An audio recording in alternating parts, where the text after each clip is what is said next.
bagong tips na naman tayo. Kung ayaw mong malaman ni Facebook ang nilalaman ng iyong gallery or browsing, is i-turn off mo ito. Sundan mo lang ang video na ito. Facebook apps. Dito tayo sa right side ng profile. Dito tayo sa my settings. Scroll up lang natin. Camera roll, sharing suggestion. Dito tayo sa may costume sharing suggestions from your camera roll. Dapat naka-turn off po yan.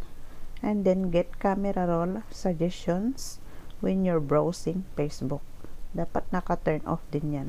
Para hindi malaman ni Facebook ang nilalaman ng iyong gallery or kung anumang browsing na iyong gamit na maraming laman na picture or video.